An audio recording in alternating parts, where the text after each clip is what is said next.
Hanya hari ini saja, Kaisang menyatakan tak takut lawan Anies dan RK di Jakarta.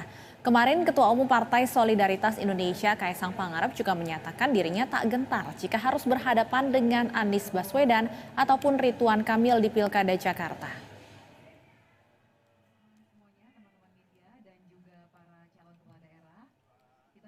Kaisang dengan penuh keyakinan menyatakan dirinya berani untuk bertarung di Pilgub Jakarta November mendatang siapapun rivalnya.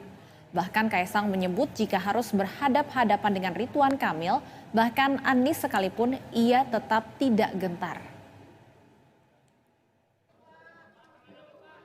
Namun begitu, Kaisang juga melempar pujian untuk Ridwan Kamil yang dinilai memiliki kapasitas dan elektabilitas yang cukup tinggi, sehingga layak menjadi gubernur Jakarta selanjutnya.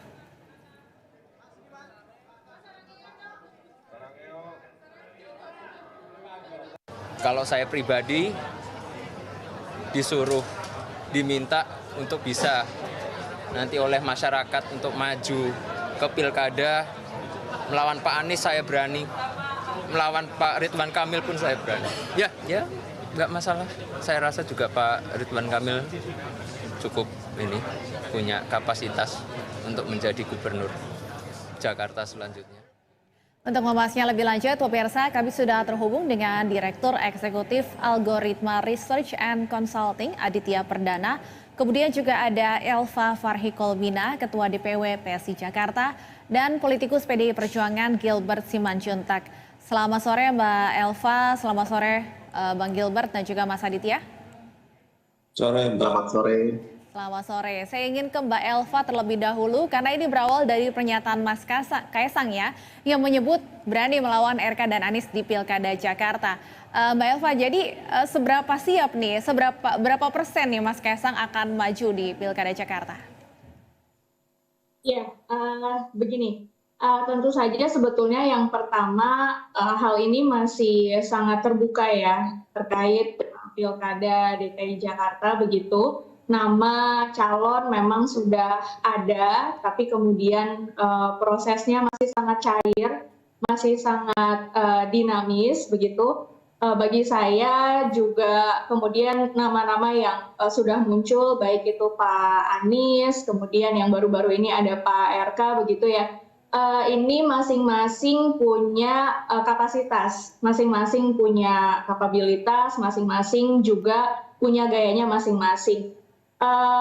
Terkait dengan Mas Kaisang begitu, kalau untuk pencalonannya di DKI Jakarta saya belum bisa jawab karena juga masih sangat cair, masih sangat dinamis. Tapi kemudian saya melihat dan saya meyakini sosok Mas Kaisang ini yang usianya mungkin juga lebih muda begitu ya daripada Pak Anies dan Pak RK, bukan kemudian menjadi tantangan atau hambatan bagi beliau begitu, tapi kemudian menjadi unique selling point begitu, mudanya beliau kemudian masuk ke dalam bursa calon gubernur dan calon wakil gubernur di DKI Jakarta begitu. Tapi terkait pencalonannya tentu saja saya masih belum bisa menjawab begitu, Mbak. Baik, yang jelas berarti nama Mas Kaisang masih masuk di bursa di internal PSI sendiri ya untuk Pilgub Jakarta?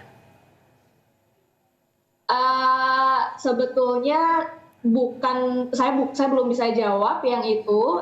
Komunikasi politik masih sangat cair, masih dilakukan. Mas Kaisang juga hari ini masih fokus untuk bersilaturahmi begitu ya ke partai-partai politik. Kemudian juga Mas Kaisang juga masih fokus terhadap pencalonan pilkada calon-calon yang lain, maksud saya bukan Mas Kaisang begitu, tapi ya itu yang dilakukan Mas Kaisang hari ini, masih fokus terhadap pencalonan des pilkada di DPP dan juga komunikasi politik ke partai-partai politik lain begitu. Baik, saya ingin ke Pak Gilbert. Pak Gilbert, pertanyaan yang selalu dinanti-nantikan ya. Jadi PDIP akan mengusung siapa di Jakarta untuk melawan Anies? Pak Ahok kah atau ada calon lain? Baik, kalau untuk calon tentu itu sudah ada di tangan pimpinan partai dan siapa nama yang kemudian akan disodorkan kalau kita ikuti perkembangan masih dinamis. dan belum ada nama yang kemudian akan dimunculkan, dan memang kita tahu ini masih ada waktu sebenarnya sampai dengan tanggal 24 Agustus untuk kemudian itu diumumkan, disampaikan kepada masyarakat. Dari apa yang kita ikuti, belum ada satupun calon di Jakarta sebenarnya yang sudah pasti. Karena yang namanya calon yang sudah pasti itu adalah calon yang sudah didaftarkan ke KPU, dan sampai sekarang belum ada. Cuman buat saya menarik, ini pernyataan kok bisa berbeda antara yang satu mengatakan saya siap melawan Bung Anies dan Bung RK, dan sekarang kemudian dari PSI sendiri mengatakan bahwa kami masih dinamis. Jadi saya juga bingung mana yang pernyataan yang benar sikap PSI dalam hal ini begitu. Jadi kalau buat PDI sendiri, PDI Perjuangan ya tentu kita masih mempertimbangkan banyak hal begitu. Baik, saya ingin ke Mas Aditya. Mas Aditya, kalau menurut Anda sendiri bagaimana? Apa yang Anda cermati dari pernyataan Mas Kaisang ini? Ya, Mas Kaisang sebenarnya dalam posisi sedang mencari titik temu di antara kesepakatan politik di banyak tempat ya. Saya pikir bukan hanya di Jakarta, di Jawa Tengah juga Mas Kaisang diperbincangkan.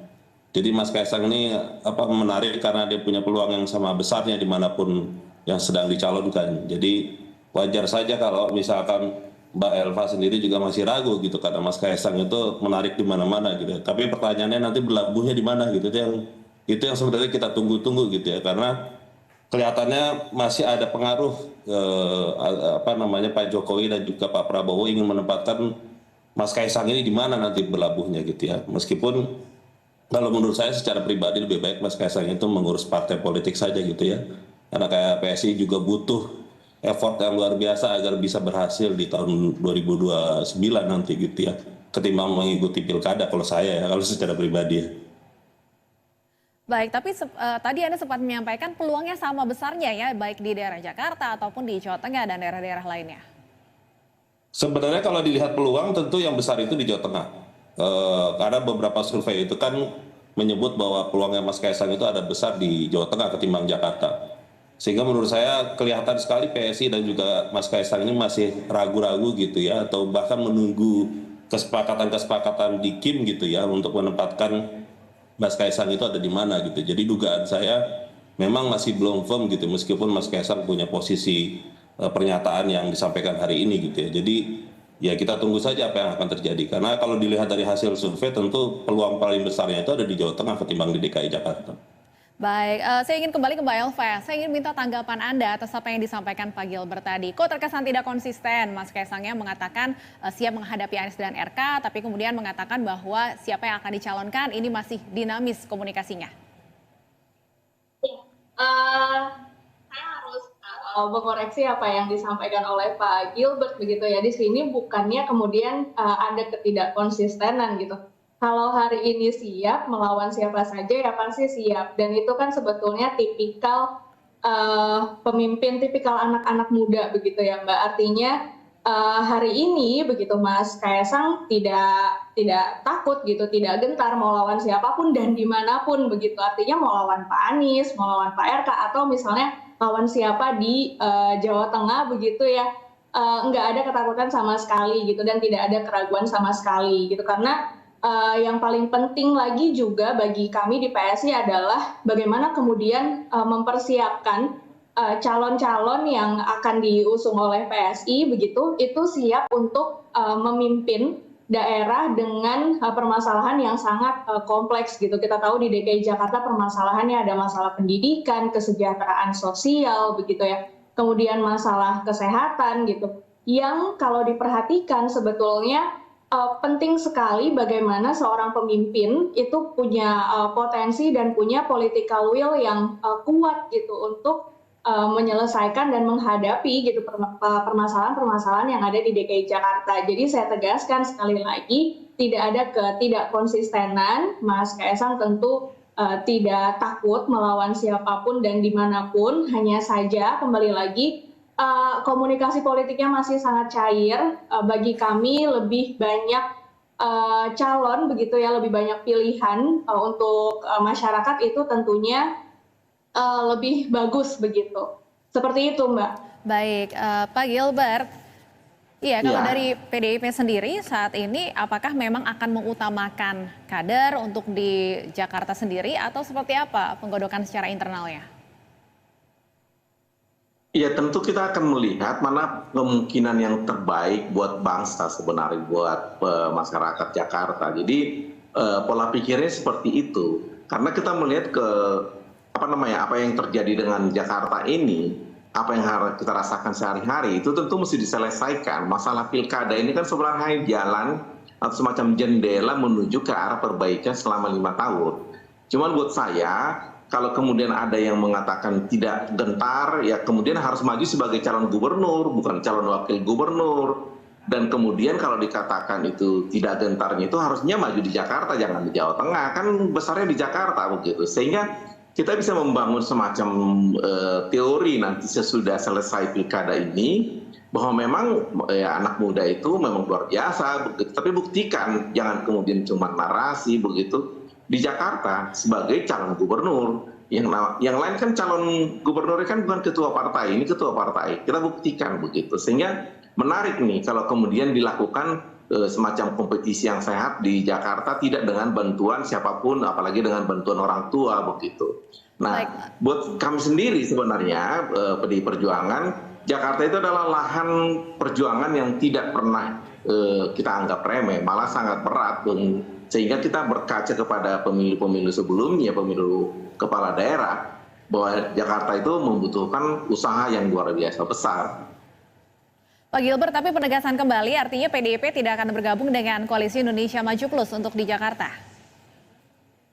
Semua masih dinamis, Mbak. Kita belum bisa mengatakan apapun sampai nanti finalisasi di 24 Agustus.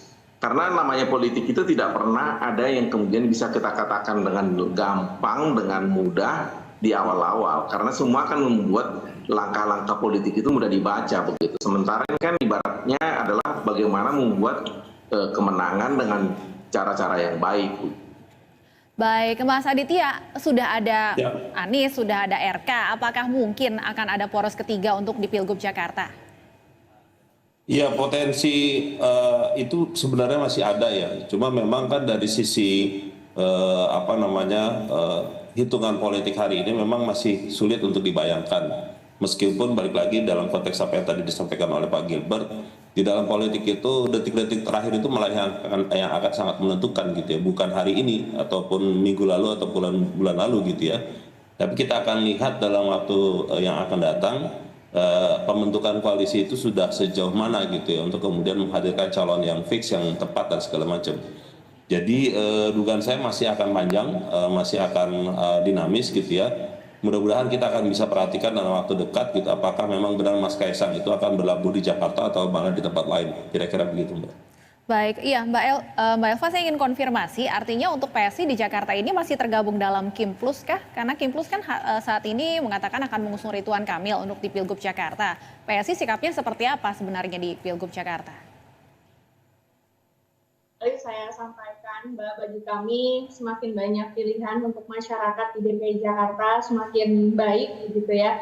Kemudian dalam hal ini juga kami masih membangun komunikasi dengan partai-partai politik lain begitu, seperti juga yang disampaikan oleh Mas Kaisang gitu ya, untuk kemudian juga mendengarkan aspirasi dari masyarakat begitu.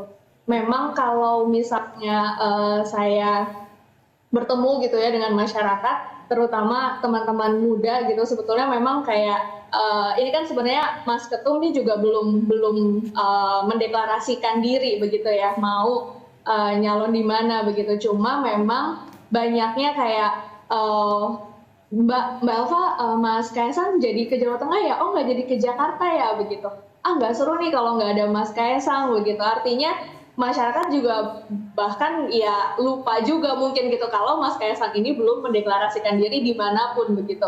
Ya seperti yang disampaikan oleh Mas Kaisang, kami masih membuka komunikasi dengan partai-partai politik lain, kemudian kami juga masih mendengarkan aspirasi dari masyarakat begitu, sepertinya masih akan berlanjut sampai mungkin nanti tanggal 25-26 Agustus begitu, Mbak. Atau jangan-jangan Mas Kaisang ini disiapkan sebagai cawagup untuk mendampingi Bang RK gitu, Mbak Elva?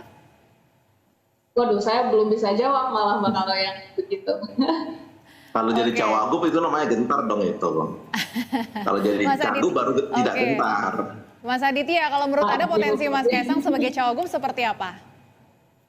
Ya, saya pikir peluang itu akan ada gitu ya. Jadi kalau misalkan dilihat apakah kemudian sebagai cagup seperti yang dipertanyakan Pak Gilbert, kita juga sebenarnya melihat malah peluangnya di cawagup ya, baik itu di DKI ataupun di Jawa Tengah gitu ya. Meskipun di Jawa Tengah sendiri juga belum clear ya, apa namanya Pak Lutfi itu kalaupun nanti mau dipasangkan di Kim sebagai cagup atau cawagup dalam konteks sama Mas Kaisang, kita belum tahu juga gitu ya. Jadi balik lagi memang diskusi kita apa namanya hari ini masih saling apa namanya berspekulasi gitu ya. Pasang sana pasang sini yang juga belum tentu pasti gitu ya. Tunggu sampai tanggal 29 Agustus nanti yang akan fix gitu ya Pak Gilbert Mbak Eva ya. Masih ada Tapi kalau 23 tidak hari lagi gentar ya. berarti head to head kan? Iya. Kita nantikan bersama ya. Masih ada 23 hari lagi menjelang pendaftaran. Terima kasih banyak Mas Aditya, Mbak Elva, dan juga Pak Gilbert sudah bergabung bersama kami di Berita Satu Sore. Selamat sore. Sama sore.